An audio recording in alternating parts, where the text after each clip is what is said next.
Estamos de volta a mais um Bíblia Fala. Dou as boas-vindas ao pastor Pedro Esteves, mais uma vez bem-vindo. Nesta semana temos estado a olhar para esta liderança de serviço. Ontem falámos em abnegação, hoje vamos usar o mesmo conceito, mas utilizando a palavra humildade. Eu proponho que voltemos a ler a palavra de Deus em 1 de Pedro, no capítulo 5, e vamos ler os versículos 5 a 7, como introdução, diz o seguinte: semelhantemente, vós jovens, sede sujeitos aos anciãos, e sede todos sujeitos uns aos outros, e revestivos de humildade, porque Deus resiste aos soberbos, mas dá graça aos humildes. Humilhai-vos, pois, debaixo da potente mão de Deus, para que a seu tempo vos exalte, lançando sobre ele toda a vossa ansiedade, porque ele tem cuidado de vós. Bem, se nós olharmos para este texto, sobretudo debaixo do contexto de então, vemos que estas palavras são soberbas, não é? São impressionantes. Impressionantes, e, sobretudo à luz do contexto e do tempo em que elas foram ditas, nós percebemos que são até, em certa medida, radicais. Muito vanguardistas, não é? Muito vanguardistas, já podemos até aprofundar isso melhor, mas nós temos que lembrar-nos sempre disto. Estamos a falar de coisas escritas no primeiro século, talvez por volta aí do ano 60, 70, e nós estamos a falar de um período da história em que a sociedade era muitíssimo estratificada.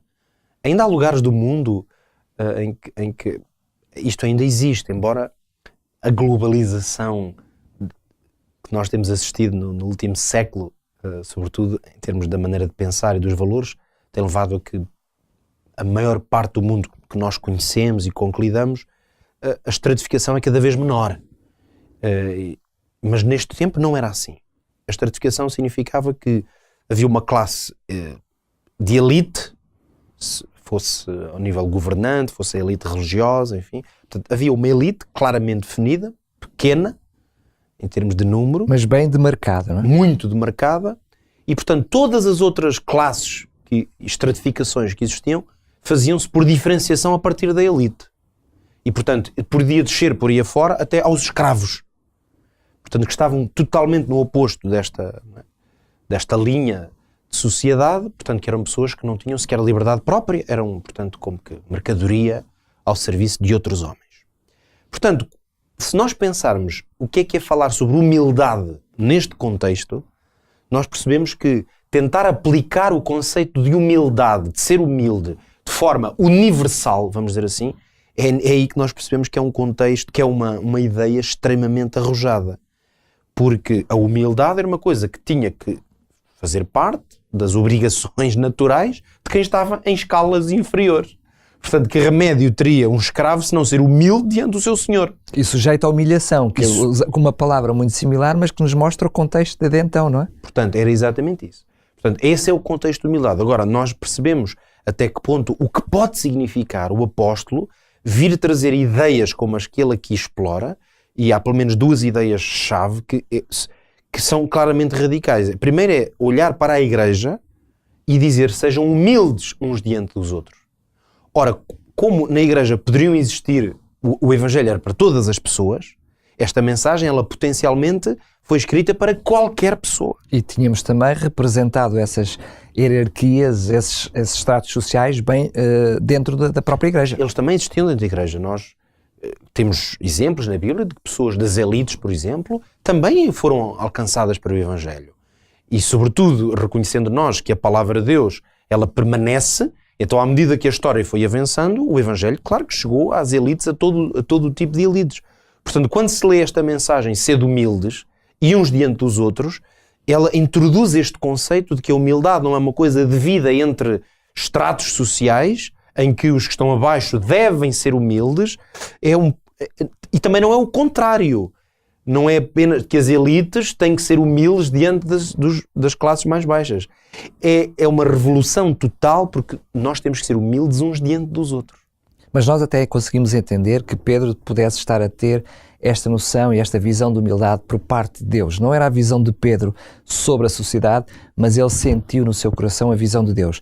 Mas transportar essa visão de Deus para aqueles que estavam à sua frente, para aqueles que eram os seus interlocutores, era um desafio tremendo. Sim, é um desafio tremendo, e eu creio que ele vai levar o mais longe ainda esse conceito, precisamente, que é um conceito divino, e aplicá-lo à realidade de uma organização humana, portanto, uma comunidade onde pessoas de diferentes classes interagem, quando ele vai afirmar o seguinte: Deus dá graça aos humildes. Quer dizer, ele está a dizer que Deus está do lado dos humildes. E, portanto, é neste sentido que fica muito clara esta ideia de um certo radicalismo social na maneira como alguém, neste tempo, afirma que Deus dá graça aos humildes. No fundo, Jesus já tinha feito isto.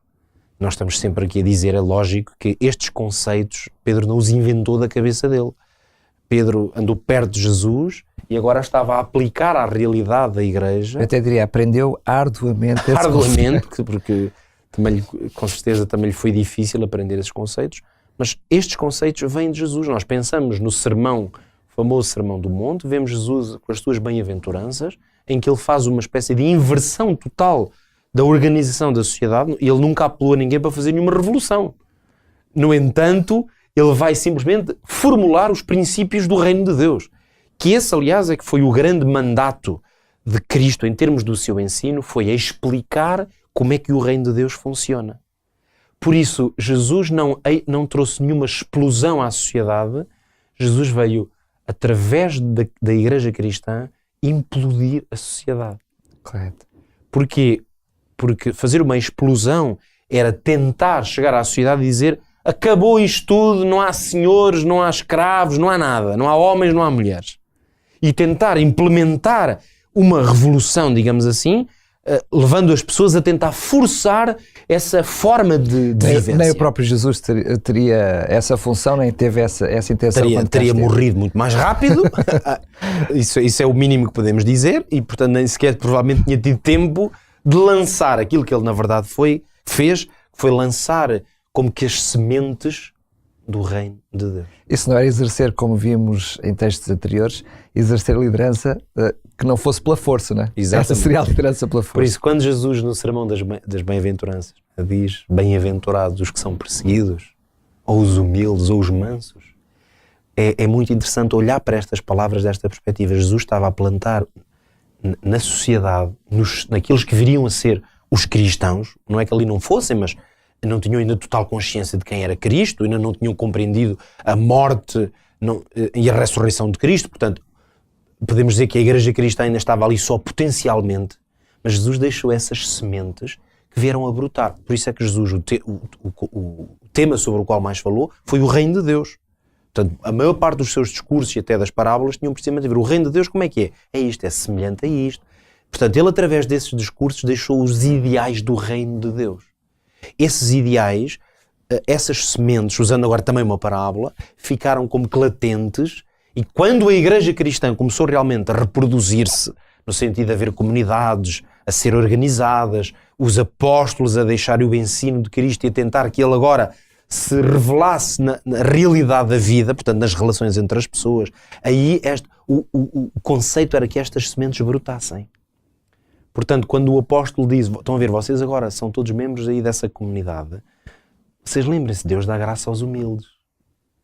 E se as pessoas praticassem isto, infelizmente umas vezes não praticaram, outras conseguiram, mas ao se praticar isso, o que é que acontece? O reino de Deus começa a florescer. É exatamente isto. É por isso que quando os cristãos agarram nestes grandes conceitos que Jesus desenvolveu e os aplicam, especialmente nesta questão das relações humanas, da humildade uns com os outros, o que Jesus Cristo disse, aliás eu já o disse aqui em diversas ocasiões aqui no Bíblia Fala, Jesus deixou claro isto, quando disse: se vos amardes uns aos outros como eu vos amo a vós, ou se tiverem uma espécie de união como eu e o Pai temos, o que é que vai acontecer? O mundo vai olhar para isso e vai ser conquistado. Portanto, o reino de Deus, ele irá florescer e frutificar tanto mais quanto estes valores da humildade, de uma liderança serviçal, quanto mais isto for praticado e visível, tanto mais sucesso a proclamação do Evangelho terá, tanto mais sucesso o reino de Deus terá a alcançar aqueles que ainda não estão nesse reino. Porquê? Porque esses que vivem nos valores invertidos, em que quem tem autoridade é que exerce, em que quem é o primeiro, esse é que manda, não são os humildes, esses começam, em princípio, no ideal, deverão olhar para comunidades onde veem estes valores ao contrário e veem eles a resultar, pessoas a amar-se, a viverem juntas, a compreender e a praticar a essência da humildade cristã, que é o quê? Já agora termino dizendo isto. A essência da humildade cristã é a soberania de Deus.